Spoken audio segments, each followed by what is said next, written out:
Yon mga masters, bali 8 videos, araw-araw tuwing umaga na po tayo mag-a-upload. Maraming salamat sa mga solid kong masters dyan na patuloy pa rin na sumusuporta sa aking mga ina-upload na kwento o videos. At sa mga hindi nag-skip, maraming salamat po sa inyong lahat. At mag-iingat po kayo palagi and God bless. Magandang gabi mga masters, bali ngayon po ay 8 videos po ma-upload ko po sa aking YouTube channel. Tama nga mga masters, 8 videos nga po ma-upload ko. Yon, what's up mga masters? Nandito na naman tayo sa panibagong araw, panibagong kabanata na naman ang pagsasama-samahan natin ngayon guys.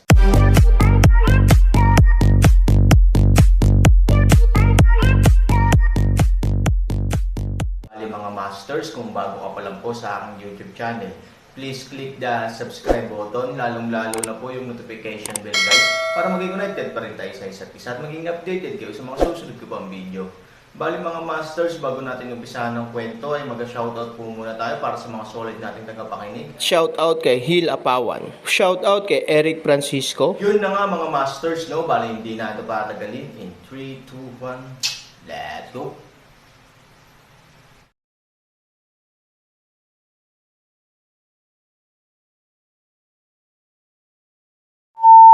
Master, ano pong nangyayari sa inyo?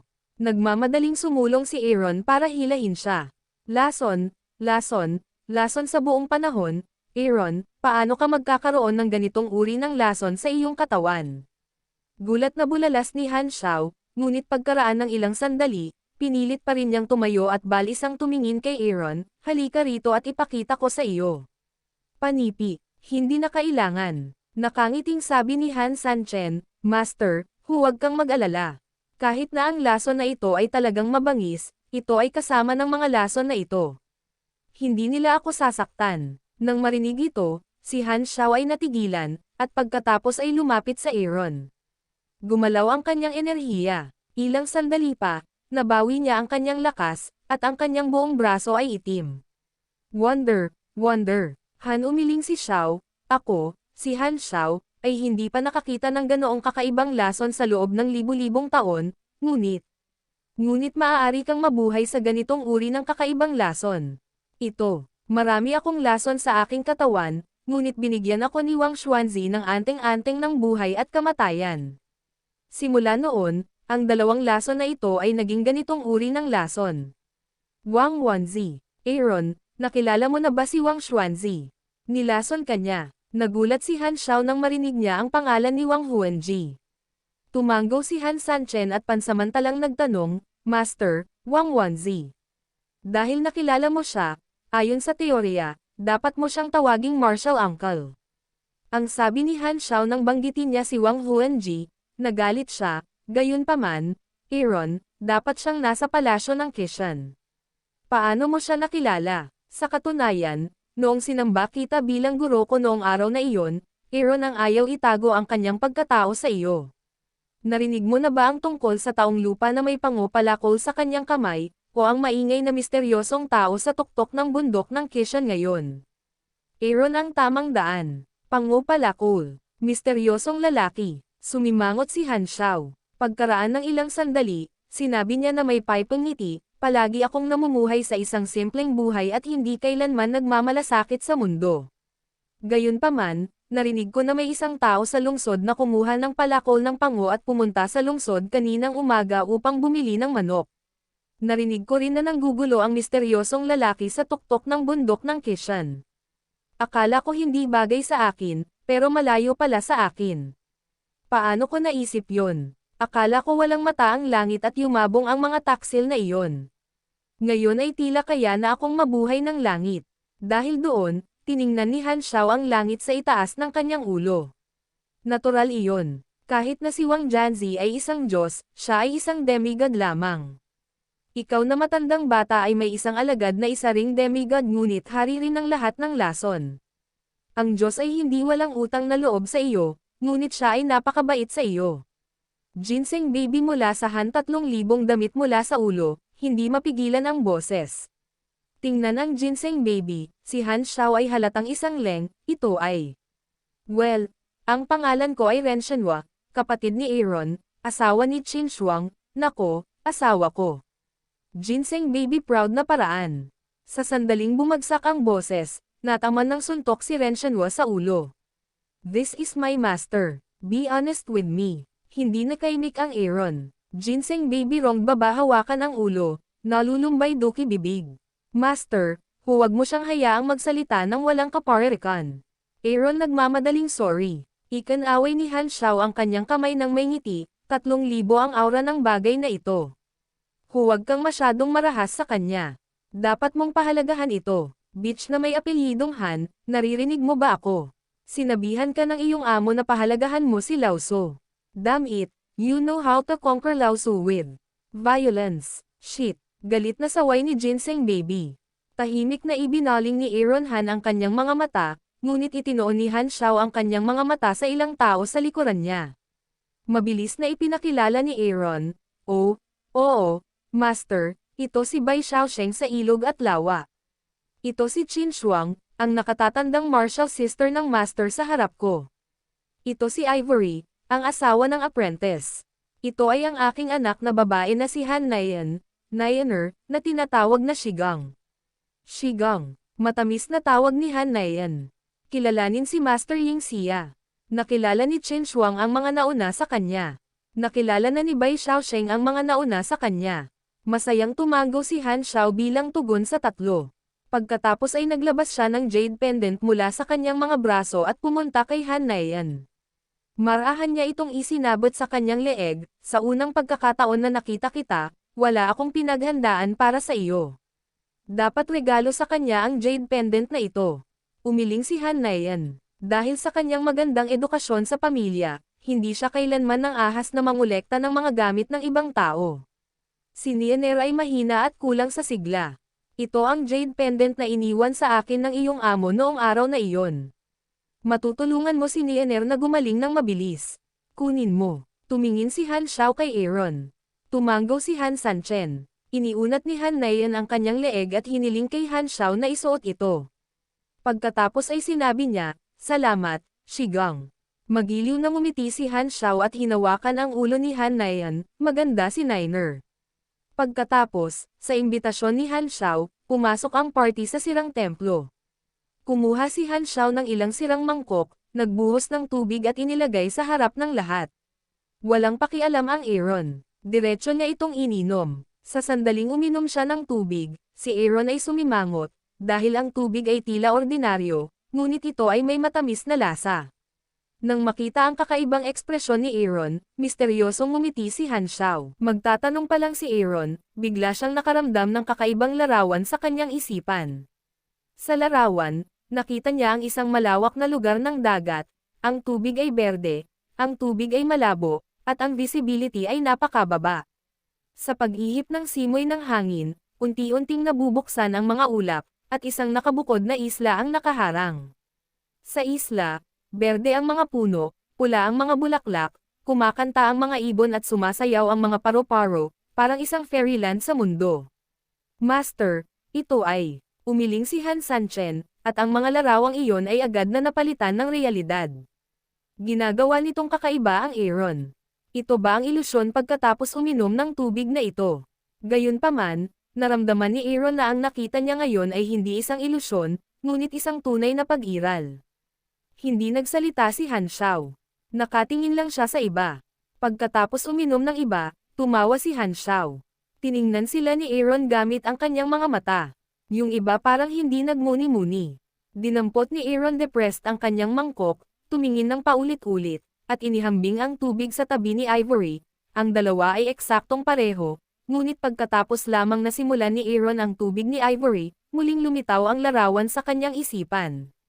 Nagulat ito kay Aaron at nakaramdam siya ng kakaiba. Ano ang sitwasyon? Hindi sila pareho ng nararamdaman kapag iniinom nila, may mga kakaibang picture lang sila. Kahit anong tasa ang inumin mo, lilito ang larawang ito sa iyong isipan. Nang makitang curious si Aaron, umiling si Han Xiao at nakangiting sinabi. With that, he put his eyes on Aaron's bronze ring, ito ay dahil sa singsing sa kamay mo. Sa katunayan, oras na para ipaalam sa iyo ang kahulugan nito. Tinatawag itong Xianling Shenjia. Ito ay alaala ng pinuno ng ating sekta. Kung sino man ang may-ari nito ay ang may-ari ng ating Xianling Island. Dapat alam mo iyon. Han Xiao daw. Tumanggo si Han Sanchen at sinabing, alam ko iyon, kaya nang makita ito ni Wang, tuwang-tuwa siya. Gusto niya akong patayin, at palagi siyang nagrereklamo tungkol sa kawalan ng hustisya ng Platen ng pampublikong seguridad ng dibisyon. Umiling si Han Xiao at sinabing may mapait na ngiti, paano siya maituturing na munting pinuno ng isla ng Xianling sa pangalan ng kasalukuyang medikal na santo. Naiintindihan ito ng Aaron, ngunit nalilito rin ang Aaron. Bakit siya tuwang-tuwa? Ang pinapahalagahan niya ay ang mga bihirang kayamanan sa isla ng Diwata, at ang sikreto ng mga kayamanang iyon ay nasa singsing ng engkanto. Dahil doon, marahang iginalaw niya ang kanyang kamay, at isang stream ng enerhiya ang direktang tumama sa singsing. Ang singsing ay automatikong nahulog mula sa kamay ni Aaron, at pagkatapos ay naging isang susi. Nagulat si Aaron, Master, ito ay. Ang singsing din ang susi sa underground na palasyo ng Xianling Island.